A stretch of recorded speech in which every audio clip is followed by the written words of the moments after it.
For over 20 years, I've dedicated my life to bringing you the very best business building strategies to keep you thriving. Get ready to experience the success you've been searching for. Welcome to the Tom Ferry Show.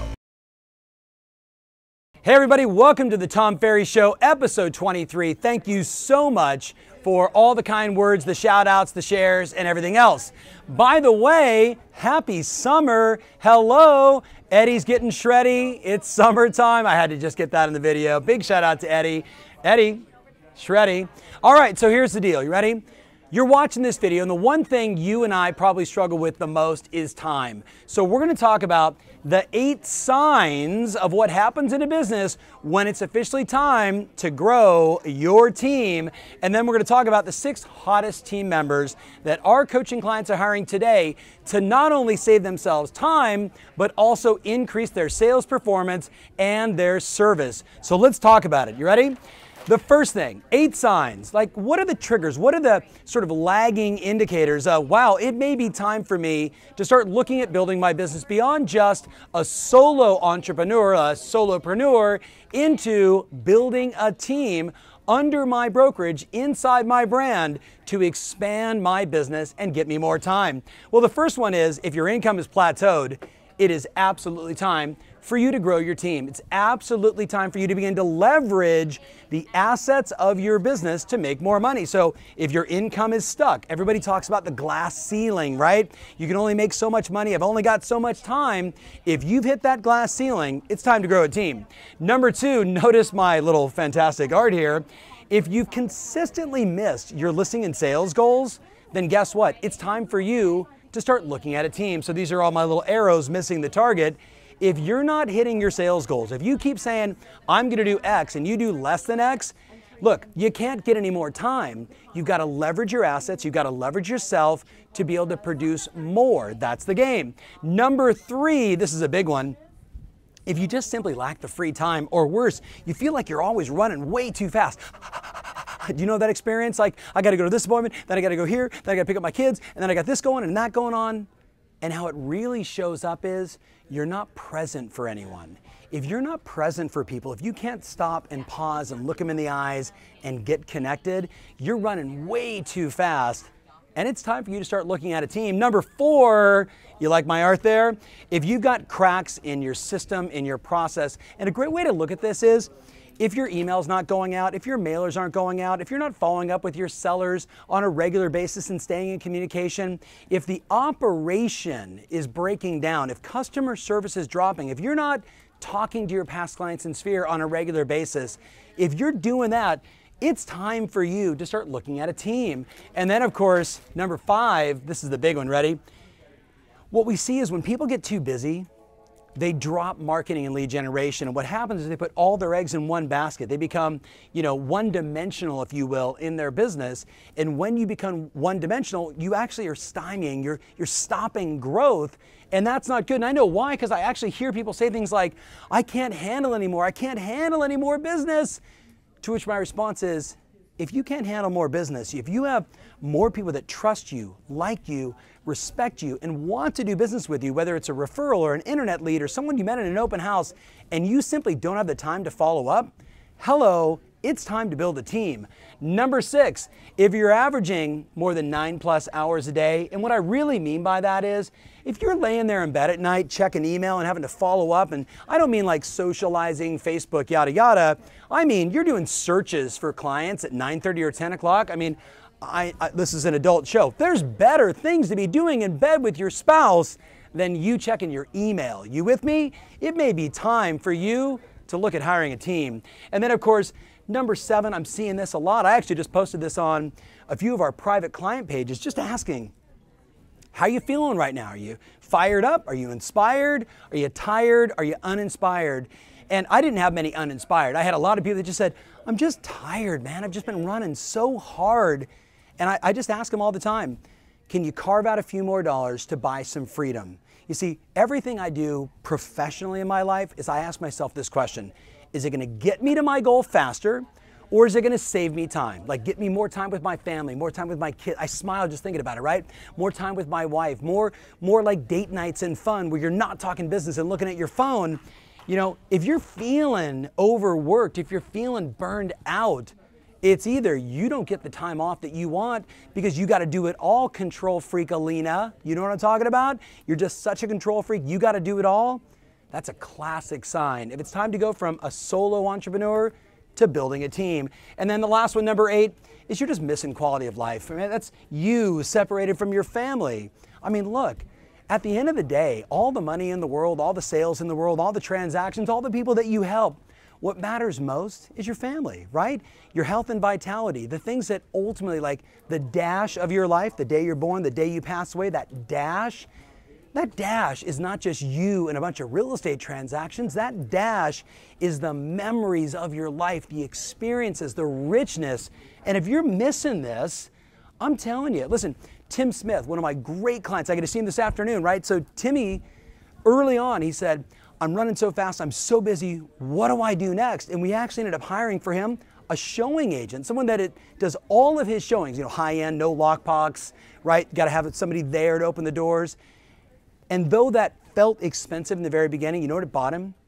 Time with his 2 children under 4 years old. Nights and weekends where he wasn't out on appointments, but instead he was with his beautiful wife and his 2 young kids, and you could just see the richness and quality of life. Yes. Did he give up a few dollars? Absolutely yes. But what did he gain? What did he gain? The time and the memories, the dash. By the way, that's from a poem called The Dash. You might want to check it out. So you look at those 8, and I know naturally you're going to say, oh man, some of you are like, I'm guilty of all 8. Well, don't beat yourself up. Instead, ask yourself, who do I hire first?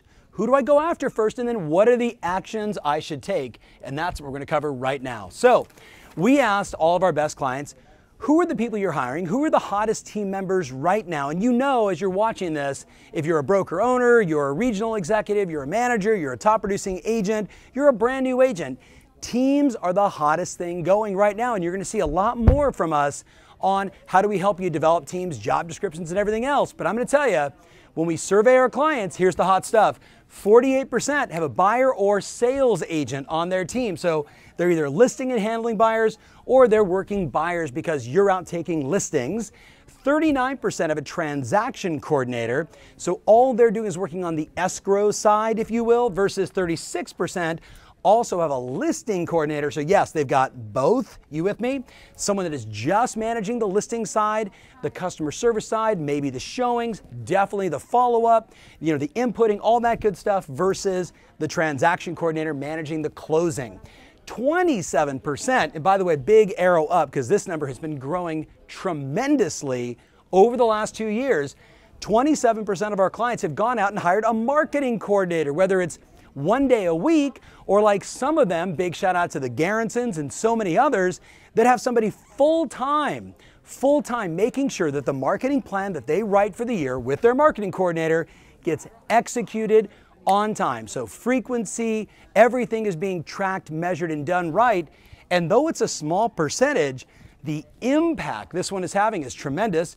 17% have actually gone, and this person really should be up here in terms of, you know, priority in the business, have gone out and hired an operations manager. Call it a GSD, get stuff done, or project manager. Because, you know, you watch the Tom Ferry Show, you come to an event, you're a smart business person, you're talking to people, you're seeing ideas, and what we lack is the time to go out and implement, the time to go do all these great things that institutionalize our business and take it to the next level. So, you know, a chunk of our clients have decided, hey, you know what? This person's going to be a salary with some bonus, probably little bonus, bigger salary, but I'm going to go find that person who's an experienced VP of operations who can institutionalize everything we do around here to make my business hum and grow to the next level. So that's a big one. And here's a fun one. 12% of our clients now have an OSA or ISA, an outbound sales associate or an inbound sales associate. What does that mean? Well, you look around here, you see 47 people on my team that are making phone calls and following up and making sales and setting appointments and doing all that stuff. A lot of these great agents have figured out that lead generation is the easy part, right? Getting in front of customers online and offline to attract leads, that's the easy part. All the money is in the follow-up and conversion. So people are actually hiring now, someone working full-time, 3 days a week, 2 days a week, outsourced someplace else around the world. to have these people following up on your leads and doing that 10-step concept to make sure that you're getting the highest possible conversion possible. So again, lots of different options. The question is, where do you start? Which one's right for you? I don't want to make a generic statement because some of you might already have 2 buyer's agents and you're looking going, wow, I need the marketing coordinator, where others are saying, I don't have anybody on my team. Well, who do you start with? You probably start right here with someone that can manage your escrows and manage the business side of your world, the paperwork, the transactions, freeing you up to go do the things you know you should do, which is talk to clients, go on appointments, negotiate deals, win more business, right? Go be the artist and let somebody else be the operator of your business. Now, I can spend days on this one, so I only got a few more points for you. Here's some actions I want you to think about. Here's some actions I want you to take. Number 1, if you're thinking about growing your team, you got to decide on what's the outcome. Are you doing this because you want to save time? Or are you doing this because you want to grow revenue? Or are you doing it for both? You got to be crystal clear, because the moment I say to someone, hey, you should hire, your first assistant, they go, oh my goodness, how much money is that going to cost? And yet, by the way, that's the wrong way to look at it. You with me? The right way to look at it is, when I bring somebody on board who now manages all the mundane, all the paperwork, the stuff that I'm not really good at because I type, with my thumbs 4 words every other minute. If I'm doing that stuff, it's a waste of time. If I bring that person on board, how much more could I create? How many more customers can I serve? How much more revenue could I generate? That's the better way to look at it. So I always say, start with the end result in mind. I'm going to bring this person on board because I want to get 1 day off a week, guaranteed 1 day off, no phone, no nothing, forward the number to them, oh, heaven, and I want to double my income. And by hiring that first assistant, that's normally what happens. So number 2 is you want to create a job description so you're crystal clear when you're interviewing somebody what that job is, and most importantly, what work they're going to do for you so you're free, right? So you get more time and increase your revenue. So we're going to go ahead and attach the job description of the ideal real estate assistant. It's just a simple mind map for you to look at and say, wow, if somebody else was doing all of that, what would I do? Oh, I know what you do. You'd get on the phone, you'd book appointments, you'd sell houses, right? You'd be driving revenue and no longer doing all those other tasks, and that's a good thing. The third thing is you got to create a compensation plan. Now, this is where it gets interesting, right? So my basic recommendation to you, if you're hiring your first assistant, in real estate, you want to do as low base as possible, what's comfortable but slightly uncomfortable for you, but right for them, and give them a bonus based upon closed transactions. So, you know your local market. All you have to do is say, what does a real estate assistant earn in my town? You Google that, you're going to find some research, you're going to find some numbers. Maybe it's not a real estate assistant, maybe it's an assistant in another profession, and you're going to say, wow, they earn X. So what percentage of that could I have in their base? What percentage could I have based upon closed transactions? And now guess what happens? When they're not getting paid based upon closed transactions, they're going to start saying, do we need to do marketing more effectively? Do you need me to take that on for you? Do you need me to follow up on your leads? They're going to get more engaged in the things that cause you to go do the things you know you're supposed to do. And that's the partnership, right? That's what you're looking for, that marriage of operation and sales experience to grow your business. Then the last one is hire right. Hire right. So we talk a lot about artists versus operators. I know it's a long Tom Ferry show, but this is a big conversation. So check it out. Are you an artist? Like, are you really good with people? Phenomenal in front of a customer? No one better at the negotiation and the fun and the hunt of the deal? But when it comes to the organization of your business, kind of no bueno. If you're feeling like that, you're an artist. And by the way, the artists are the ones that make all the money in this business versus the operator. You know this person. They're meticulous, detail-oriented. Every file is exactly as it's supposed to be. They drive you nuts as an artist, but they're exactly what you need to take your business to the next level. Now, it doesn't matter which one you are. It's kind of like, tortoise and the hare, if you will. The operator slowly just plods along, follows the process, does the right thing, right? Maybe they don't have the razzmatazz that you have, but they do the right thing over and over and over, and that's what makes their business grow. Where the artist, woohoo, right, man, they're out there doing deals, and it's highs and it's lows and it's everything else under the sun. When you blend the two together, your business goes to the next level. So if you know you're an artist, don't hire another artist. You don't need 2 of you. Wah! That'd be too crazy. Instead, hire the operator. And if you're the operator, maybe you need the artist, that face out there that gets the razzmatazz going, that serves the customers, that loves the presentations. So I know it's a lot of information. You're probably going to want to watch this 2 or 3 times. Please leave some comments at the end. Let me know what you're thinking. By the way, tell me, are you an artist or an operator? That's really what I want to know. Are you an artist or are you an operator? Thanks so much for watching. Remember always, your strategy matters, and now more than ever, hiring a team really rules. Thanks for watching. If you love what you're seeing here, then click the button below to join our online community absolutely free. Thanks so much.